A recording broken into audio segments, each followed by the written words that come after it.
There's a well-known quotation around the theme of strategy.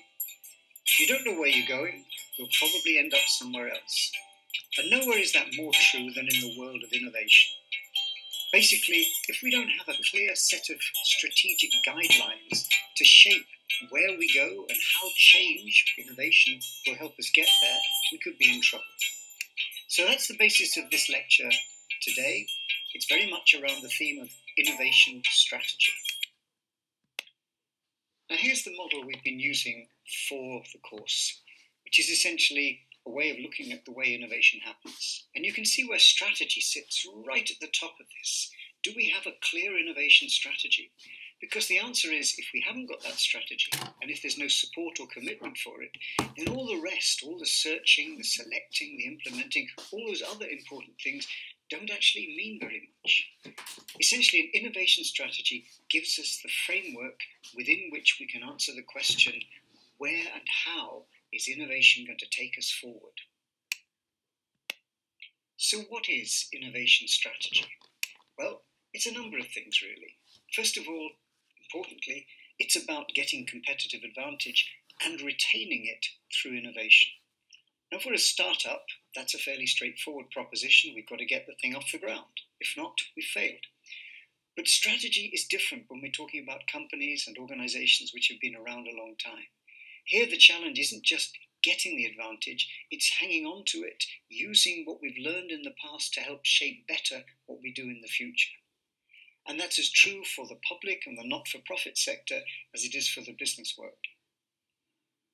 So it's very much about learning to repeat the innovation trick, and particularly doing two things: working out what we're going to do and why, the strategic element in there, but also developing the kind of organization which is capable of delivering that. The knowledge base of the organization, the ability of the different parts to work together to achieve our strategic objectives. But there's something else about innovation strategy. It's about the future, and by definition, the future is unknown. So there's an element of vision, an element sometimes of bravery about the leadership involved in innovation strategy. This is about leading the organization into new, unexpected, and sometimes difficult places. Andy Grove, the great founder of Intel, is very famous for challenging the way his organization thought about innovation. At a time when they were very successful making memory chips, it would be easy to relax. But it was precisely then that the top management team began developing the strategy that eventually led to the Pentium and to some of those other powerful chips which put Intel well and truly inside computers. And very interestingly, that approach, that strategic vision approach, is one which is about challenging the organization, stretching it. Perhaps not surprisingly, the title of Andy Grove's autobiography is Only the Paranoid Survive. But it isn't just vision and leadership. You've got to be able to get there because you know something. Innovation, as we'll see, is hugely about knowledge, and managing the way in which the organization acquires and builds up its knowledge base, what's sometimes called its core competence, is another key element of innovation strategy. This being the curator, the organizer, the accumulator of knowledge, which can then be deployed to strategic advantage. And finally, the other component of innovation strategy is this idea of dynamic capability. Not just learning to manage innovation, not just doing one thing well, but being able, in a changing, uncertain world, to step back and reconfigure and adapt the organization. Now, as always, we've tried to put together some useful resources to help you think about this theme of innovation strategy. In particular, please read Chapter 2 of Strategic Innovation Management. It's the chapter which talks about innovation strategy, and you'll find all the details of the themes I'll outline in this little lecture actually contained in the chapter. There are, of course, other resources and links available on LE, and particularly to the innovation portal, where you'll find a variety of tools and cases. Particularly if you click on the case below, Marshalls, that will take you to the site of a company, a case study of a company which has been around over 100 years and which very much demonstrates how strategy, how consistency, how clear thinking strategy has helped move them forward. We're going to be looking in detail at the case of Hella throughout the course, and there will be a separate little video link to Hella available on Ellie.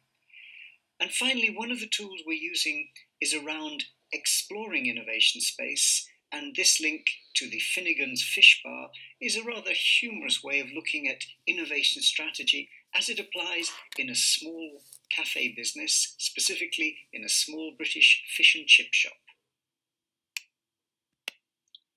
So when we're talking about innovation strategy, there are really three sets of questions we should be asking. The first has to do with strategic analysis, looking out into the future, into that wide environment, looking at technologies, markets, competitors. What could we do? And what should we do? When should we do it? Why? These are the sorts of questions that need to go up into our analysis. But then we have this question which follows, which is strategic choice. Of all these things we could do, which ones will we do? And why? And part of the challenge there is making sure we balance the risk and the reward. For all but the smallest organisation, we won't be talking about a single innovation project. It'll be a basketful, a portfolio. So we need to make sure that there are quite a lot of projects which are fairly safe bets, incremental innovation, doing what we do a little better. But we can't only do that, we do have to stretch as well, otherwise we risk being upstaged by someone from outside. So we also need some projects which are much more radically about doing something different. And the third area we have to ask questions is in implementation. How are we going to actually make this thing happen? Remembering that innovation is about uncertainty. We don't know until we start whether the technology will work, whether that market is there, whether we aren't going to get surprised by competitors. So with all of this going on, it's important not just to make a strategic plan and then hope. We need to keep reviewing it against that changing background, and we need to plan for its implementation in flexible fashion. We need to try and anticipate problems, have some contingency plans, but also be prepared to make some radical changes in direction if we have to. So 3 key questions in innovation strategy. So if we look at this first set of questions around strategic analysis, there are many tools available which could help us do this exploring. We'd like to propose one on the course, which is described in the chapter and also in a video which you can find on Ellie. This is essentially a tool we call the 4 Ps approach to exploring innovation space. So perhaps take a look at that when you're interested in the issue of exploring and developing a good strategic analysis.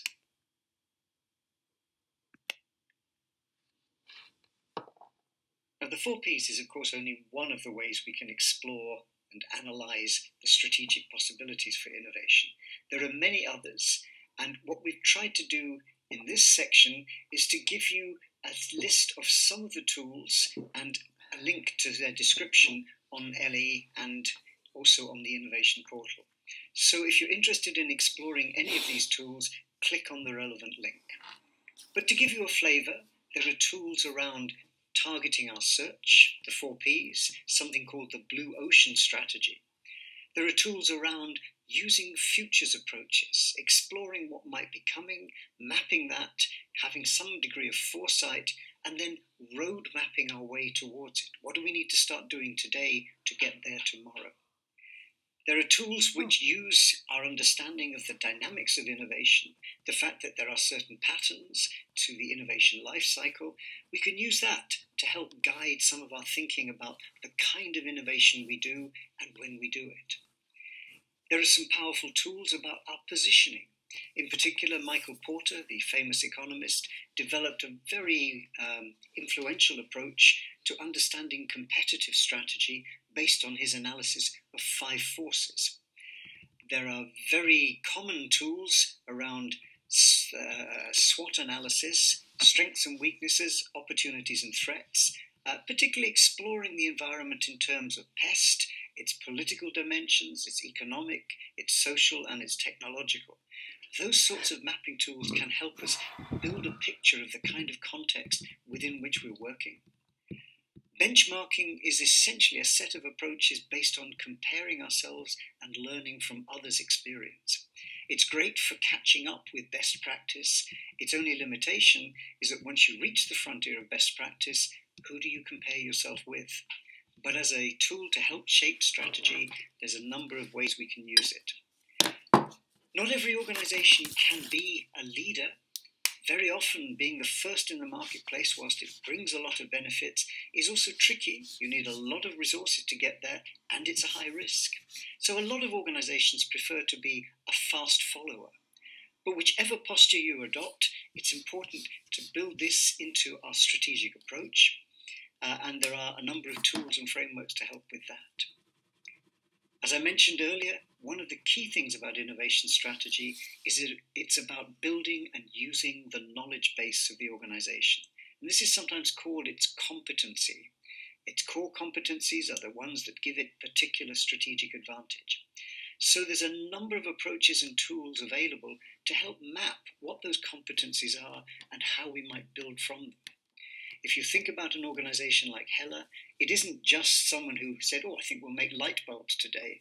It's spent decades learning, investing, doing research, and all sorts of other things to build strategic competence around lighting. It's doing something similar and has been since 1980 in the world of electronics, particularly in recent years in the world of control electronics and machine learning. These are competencies which mean it's then in a position to play in this very exciting but very challenging world of driverless cars and all sorts of other things concerned with the future of mobility. And the last set of tools to help think about innovation strategy have to do with our capabilities, the organization itself. How is it capable? What's the mechanisms and structures that enable it to do certain things? So there are a whole set of tools. Do follow the links if you want to read more about them, but they're essentially tools to help with this big challenge at the front end of strategic analysis. Of course, it isn't just strategic analysis. We also need to work out which of the many things we could do, we're going to do, and why. And one of the powerful tools here, and again, you can read more if you follow the links through to Ellie, one of the powerful tools here are around business case development, essentially creating a strategic story. Not just about change, let's change something for fun, but change it because it helps us tell a particular story. And business cases, when they're well done, are essentially ways of making sure that story's been explored thoroughly.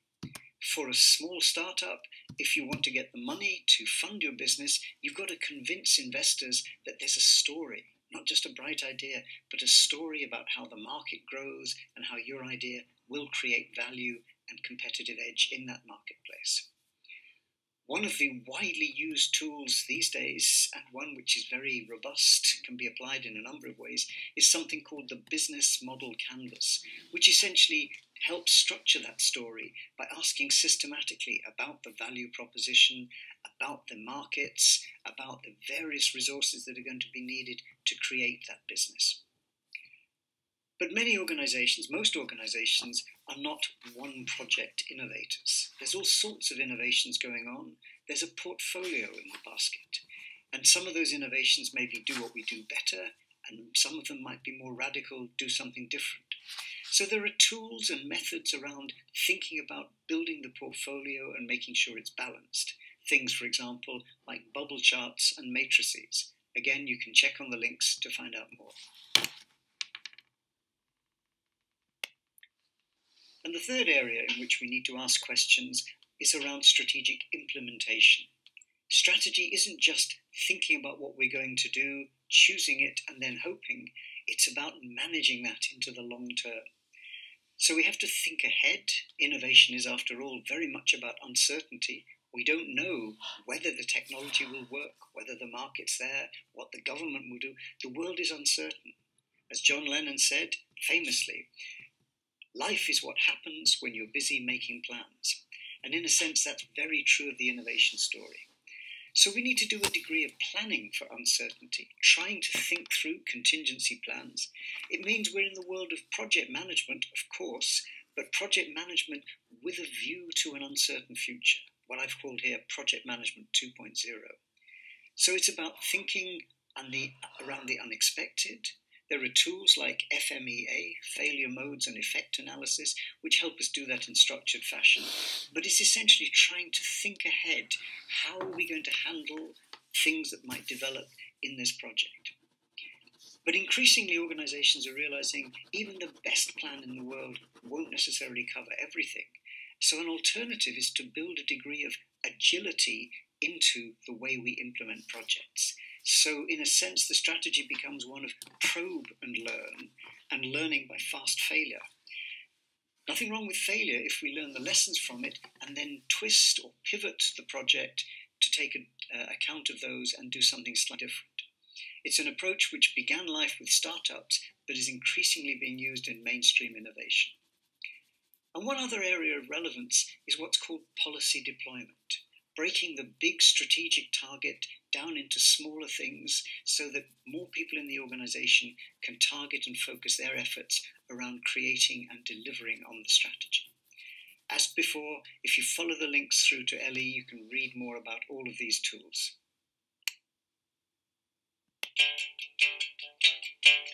So, innovation strategy, essentially dealing with three key questions, trying to think ahead rather than just saying, let's change because change seems like a good thing to do. What we've tried to do in this brief lecture is just give you the outline.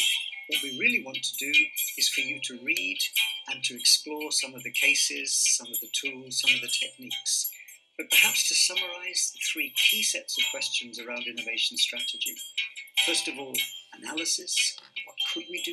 What should we do? When and why? And then choice. What are we going to do? Why? How do we get the balance right across the portfolio between risk and reward?